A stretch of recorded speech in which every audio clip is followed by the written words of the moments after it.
Hey, horror fans, thanks for joining me for this review of Resident Evil 2022 TV series, I guess is the best way to make sure we know which Resident Evil we're talking about here. Cast and crew information down below, and let's see what this IMDb plot has to say. Nearly 3 decades after the discovery of the T virus, an outbreak reveals the Umbrella Corporation's dark secrets, based on the horror franchise. Alright, the horror franchise that doesn't die, like these zombie T virus creatures or whatever you want to call them. Yeah, another retelling of Resident Evil. It just seems never to end.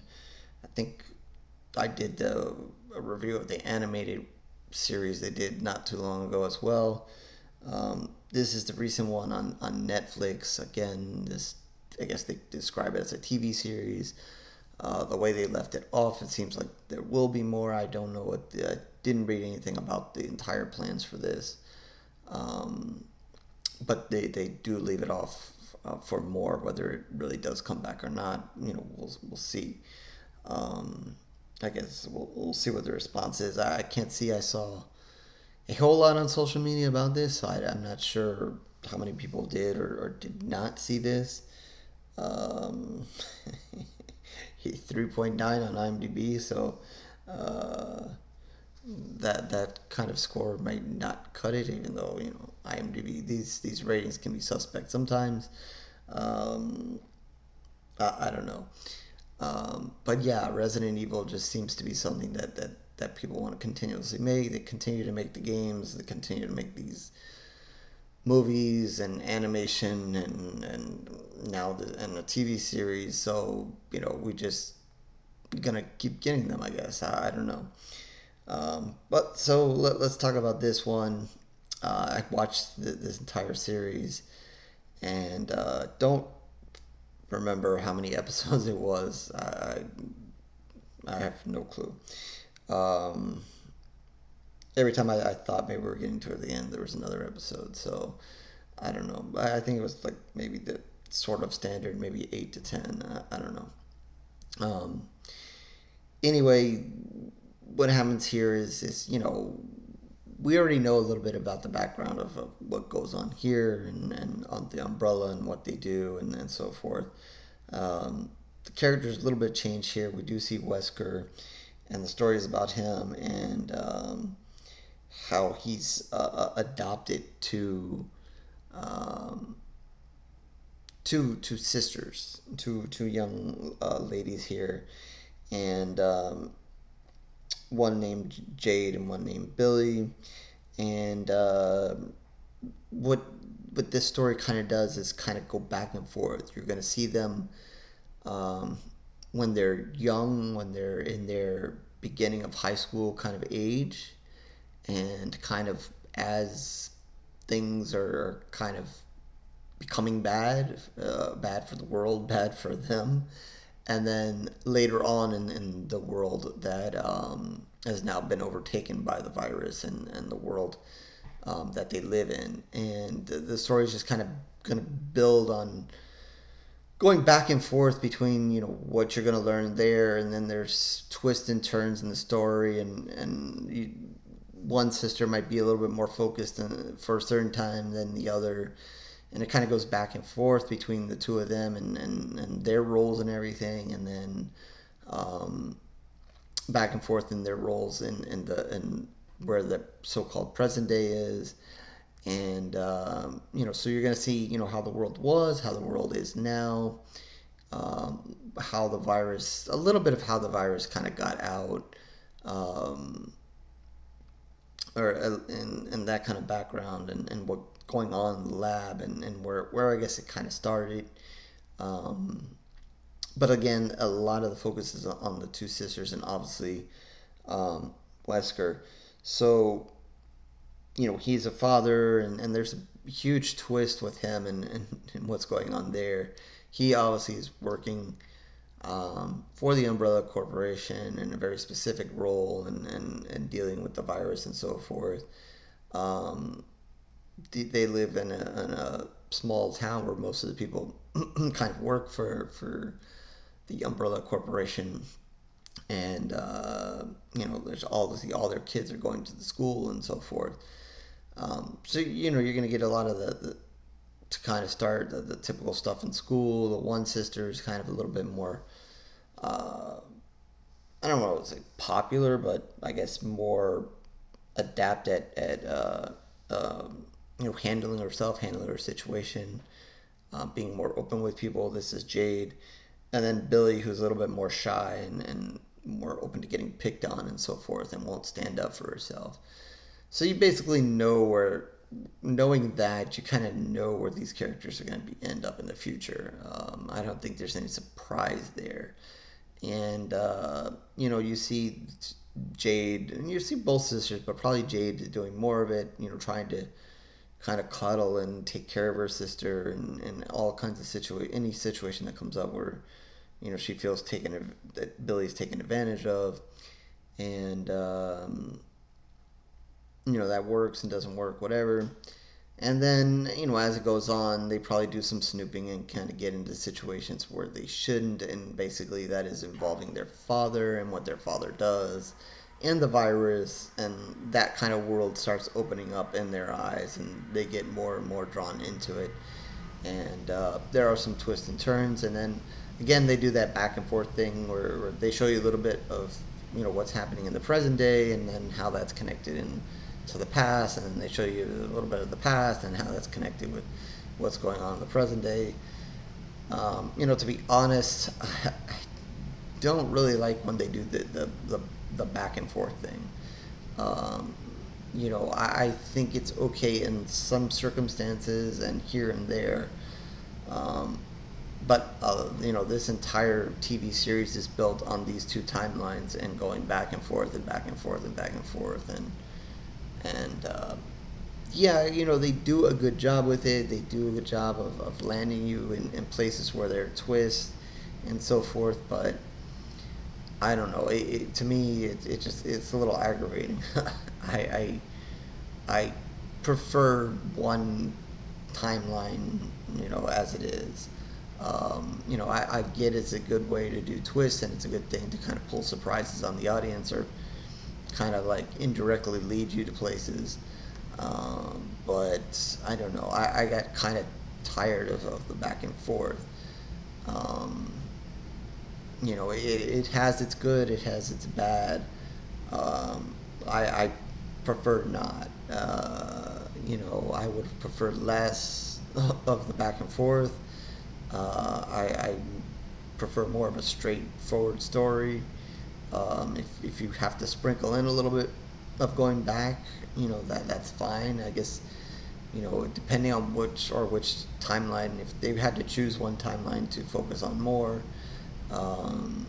obviously you kind of have to have the present day, because that's where more of the action is, where more of the T-virus mutated people and creatures are, and then that's going to give you the real action of the Resident Evil. And so I see why they obviously couldn't do it as much in the past when the girls were young, because you just don't see that's the beginning, and there is action in its own right, but it's more of the normal girls getting in trouble, school trouble kind of thing, until maybe a little bit later on, where like I said, they kind of get a little bit more involved with what Umbrella is doing, and then the action starts to maybe tilt a little bit more in favor of what you would see in Resident Evil. But obviously most of the present version here is where you're going to see, and the story is taken more from Jade's perspective than anything,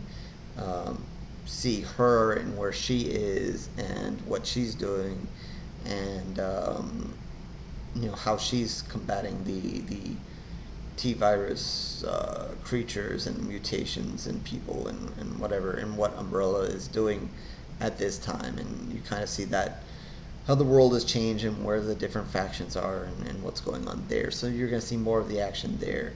You're going to see a couple of interesting creatures early on, and you're going to see later on, you're going to see a supersized version of a creature many of us are familiar with.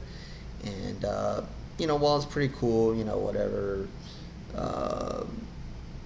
those scenes are okay. The graphics are okay. I don't think there's anything earth shattering there. Um, some decent action here and there. Some good fight scenes that you would expect. Lots of shooting of creatures and mutated people and so forth. Lots of shooting of that. But it seems to follow a standard script of basically the Umbrella Corporation after Jade, and then you'll see a few twists kind of sprinkled in towards the end. Later and later we get.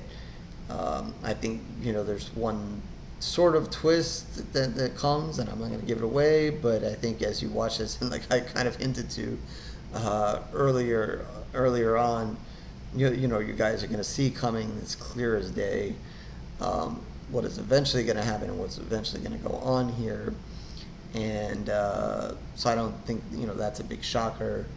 As you see the kind of final episode kind of unfolding, I don't think you see a shocker in where it ends and what's happening there towards the end of that either. So yeah, while some of the connecting the dots in between might be have some decent twists and turns, I think where everything is going to lead and come to a head, as far as I guess you would want to call this season 1. Again, I don't know what they have in store for this, but if you wanted to call this season 1, or you kind of see this end, I don't think there's a big shock where you're going to see kind of everything kind of end and where things end up. And then as that episode unfolds, what is going to happen in that episode? I don't think there's anything in huge shock there. There's a good scene towards the end where you see tons and tons of these the T-virus people, or mutations, or whatever you want to call them, zombies, whatever. There's just tons of them, and then tons of shooting, and that's an interesting scene. And again, a creature that many of us are familiar with, but supersized. And you'll see that as well. So that's a little bit fun. Besides that, there's some other little big creatures that they're okay. I mean, I think we've seen better in maybe some of the other Resident Evil series, movies, whatever you want to call it. Too much Resident Evil, lots of it to keep track of. But yeah, so I guess at the end of the day, it was okay. Not super excited. Obviously, if they do more, we'll see where it goes. I would hope that if they did do a season 2, that maybe they would fade out some of the past and maybe stay more in the future. I think the door's open to do that, unless they have some more storytelling and more backstory that they kind of want to dive into. It is Resident Evil. There's probably plenty to talk about, plenty to dive into. It just depends on where they want to go. But I would hope, and if they did do a season 2, that they would kind of stick more to where they are in the present day. And maybe it's okay to go back, at times, but maybe cut some of that out and just be less reliant on that, and as opposed to running the two stories, basically together. Let's switch it up and kind of focus on where they are now, and that way we can get some more action and more of the creatures and more fighting into it as well, and not so much of where everything came from. Because at the end of the day, if you're familiar with Resident Evil, you've seen this happen before, and the uptake and whatever. Let's see where they want to take it, and see if we can maybe go in a different direction, or create some more different kind of creatures, or just a different outcome of characters here, and see where Jade is going to go, and some of the other characters that we're kind of see in the fold here, what they do and what their kind of thing is. And I guess one other thing is kind of Wesker, like I said, and his character and what they do with him. It was pretty interesting and fun. Something a little bit to laugh at. I laughed at a little bit of it. You'll see what I mean if you watch it. And not laughing at it because it's ridiculous. And you might think it is ridiculous, but I thought it was interesting, and it was a fun little take. And maybe sprinkle on a little fun with it and what they do there. Try to be a little vague here because I don't want to give it away. Um, but I liked a little bit of what they did there. Um, but you'll see what's going on there. So with that, I think I'm just gonna give this two pools of blood. Like I said, just not a fan of the dueling storylines and you know was you know I didn't know really what to expect going into it, but um, it was just okay. Like I said, it's early in the series. I don't know if they're gonna do more. We'll see if they do. I'll certainly watch to see where it goes. Am I dying for it to come back? No. If they don't bring it back, will I be mad? No. But it is, like I said, it is Resident Evil, and we just continue to get Resident Evil in all shapes and forms coming at us. So we'll see. Maybe things sometimes with the first seasons they can be okay, and then once they kind of let us know where they're going with everything, really, things can become more interesting. But we'll see. So for now, this is going to get two pools of blood, and that is out of 5. And hopefully, if they do come back, they'll heed my suggestion and just kind of stick more in one time period and spare me some of that constant going back and forth. It tires me out. But maybe some people like it. I don't know.